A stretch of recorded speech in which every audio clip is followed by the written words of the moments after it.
어라운드를 참여하게 된 계기는 사실은 강미연 선생님이 전화를 주셨어요. 이런 서류가 나왔다. 딱 선생님을 위한 거다. 네. 제가 국제문화예술교류 디렉터라는 긴 이름으로 코로나 전에 활동을 하고 있었어요. 러시아랑 이제 교류를 하면서 작품 갖고 오고 작품 가져가고 그 친구들이랑 워크숍하고 막 이런 거를 하고 있었거든요. 근데 코로나가 터지면서 이제 하늘길 끊기고 일도 끊겼죠. 그런데 이런 조사를 하는데 평소에 하던 일이니 한번 지원해봐라 얘기를 하시는 거예요. 그래서 그러면 나만 하지 말고 같이 하자. 저는 서류도 못 쓰고 정리할 줄도 잘 모르니 같이 한번 해보자. 그래서 지원서를 내게 됐죠. 그럼 처음에 기획서 내셨을 때는 이 사업을 통해서 무엇을 하겠다 혹은 무엇을 할 것이다 라고 생각을 하셨을 텐데 그게 지금 이제 이 결과 공유의 시점에 와서도 여전히 같은 생각, 같은 마음이신가요? 아니면 변화된 게 뭐가 있을까요? 많이 변화됐어요.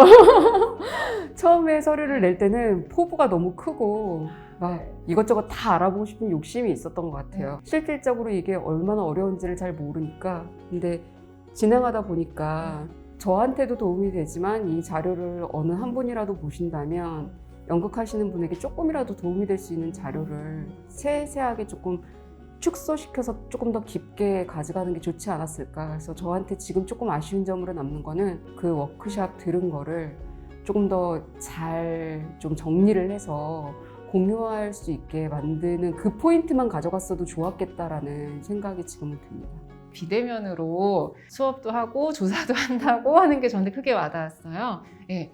그렇게 접근하셨던 이유와 그럴 필요성이 뭐가 있었을까요? 필요성은 당연히 저도 이제 연극을 가르치고 있는 사람이다 보니까 대면 수업이 불가하게 되면서 비대면 콘텐츠를 하려고 하는데 저한테는 너무 막막한 거예요. 그리고 비대면으로 연극 수업이 과연 가능할까? 애들이랑 뛰어놀고 뭐 부딪히고 막 이런 게 있어야 되는데 이걸 어떻게 하지? 그렇게 생각하고 있던 작년에 우연한 계기로 지금 제가 했었던 미아일체어 워크숍을 듣게 된 거예요. 근데 그때는 세계 여러 나라 친구들이 모여서 영어로 진행되는 거였어요. 영어와 러시아어로 진행이 됐는데 되더라고요, 그게.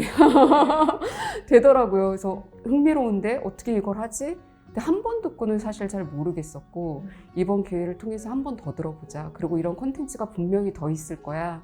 더 있으면 들어보고 싶었으나 이미 조사하는 그 시기에는 대면 수업으로 거의 다 돌아간 시점이어서 근데 이 미아일체어 워크숍 하는 선생님만 꾸준히 온라인 수업을 하고 계시거든요. 그래서 제가 운 좋게 들을 수 있었죠. 그러면은 이 비대면 수업이라는 것은 방법이 없어서 도리가 없어서 했던 것인가? 그래서 대면할 수 있으면 얼마든지 버려야 되는 것인가? 라는 생각 혹은 그럼에도 불구하고 비대면을 이어간다면 그러면은 그 가치는 또 어디에서 찾을 수 있을까?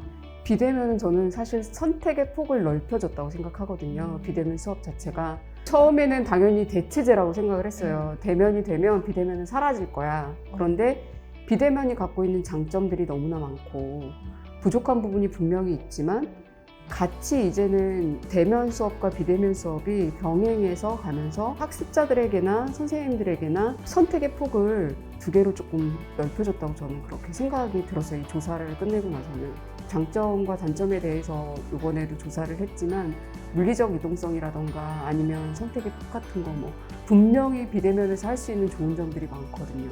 대면 예술 교육, 비대면 예술 교육은 어떤 장점이 있건 혹은 선생님께서는 워크숍에도 참여를 해보셨으니까 뭐 가르치는 입장에서 혹은 학생 입장에서 어떤 게 있을 수 있을까요? 비대면의 가장 큰 장점이라고 한다면 자기에게 굉장한 집중을 할 수 있다는 거라고 생각해요. 자기의 편안한 공간, 선생님이 얘기를 들으면서 다른 사람을 신경 쓰는 게 아니라 자기한테 먼저 깊숙이 사실 사람들이 자기를 안다고 생각하지만 잘 모르잖아요. 근데 특히 연기 수업 같은 경우는 자기를 일단 아는 과정이 되게 중요한데 현장에서 대면 수업을 할 경우에는 파트너를 신경 써야 되고 그 공간에 분위기가 있고 단체 그룹이 있기 때문에 나보다는 다른 거에 더 신경을 많이 쓰게 되고 그렇게 되거든요. 근데 비대면 같은 경우는 온전히 저 혼자 선생님이 있는 듯 없는 듯 내 안으로 되게 깊숙이 들어갈 수 있는 그런 장점이 있고요.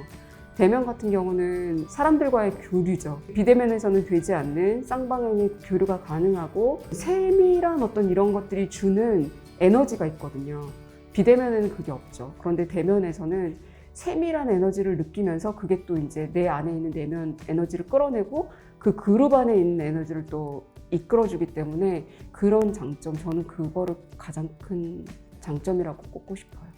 러시아라는 상황과 한국이라는 상황이 비대면 클래스를 만드는 데 있어서 어떤 차이가 있을까요? 아니면 비대면 클래스는 어차피 시간과 공간을 넘나드는 것이기 때문에 한국, 러시아 이렇게 제약을 두는 게 별로 의미가 없는 질문일까요? 의미가 조금 없을 거라고 생각해요. 네, 비대면으로 충분히 할 수 있는 콘텐츠를 이쪽 러시아 선생님이 개발을 해놓으셨고 제가 그거를 완벽하게 습득을 한 상태가 아니기 때문에 만약에 워크숍을 한다면 러시아의 선생님을 모시고 한국의 참가자를 모집을 해서 이렇게 조인으로 해서 비대면으로 진행하는 방법이 가능할 것 같아요. 무엇을 주고 싶은 마음에 앞으로 나는 또 이런 워크숍을 한국에서 기획하고 싶다라는 생각을 하시고 있는지.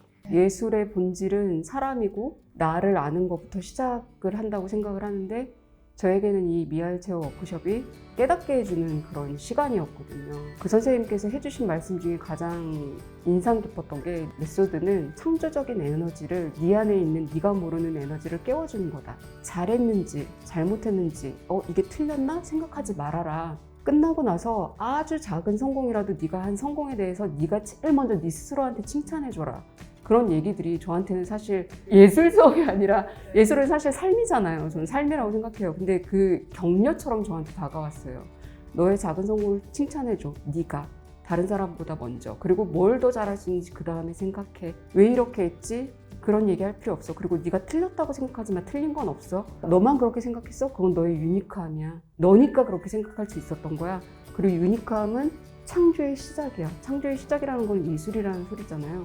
그런 말들이 저한테는 굉장히 그 밑바닥에 있었던 흔들림을 다 잡아주는 시간이었고 저는 이것 때문에 사실은 한국 배우들과 많이 흔들리잖아요. 힘들고 그럼에도 불구하고 붙잡고 가고 있는 예술인들 또는 예술을 하지 않더라도 힘들게 살아가고 있는 분들에게 한번 들어보라고 하고 싶어요. 향후의 활동 계획 혹은 앞으로 나는 이걸 생각하고 싶다. 일단은 제가 이번에 배웠던 그 테크닉을 좀 정리하고 이론서로도 못 읽은 것들을 조금 더 보고 그거를 조금 활용해서 다른 예술가들 또는 인생을 같이 나누는 분들이랑 이걸 조금 나누고 싶어요. 선생님이 했던 얘기 중에 또 하나 인상적인 걸 인용하자면 미알체오 테크닉은 굉장히 즐겁고 가볍고 행복한 것이다. 그냥 가볍게 해라. 그리고 네가 받은 행복을 네 주변 사람들한테 최대한 많이 나눠줘라. 그러면 그 행복은 2배로 돌아온다. 어떤 즐거움을 줄 수 있는지 더 고민해라. 그런 얘기를 하셨거든요. 그래서 그거를 생각하고 앞으로의 활동을 하는 게 저의 목표입니다.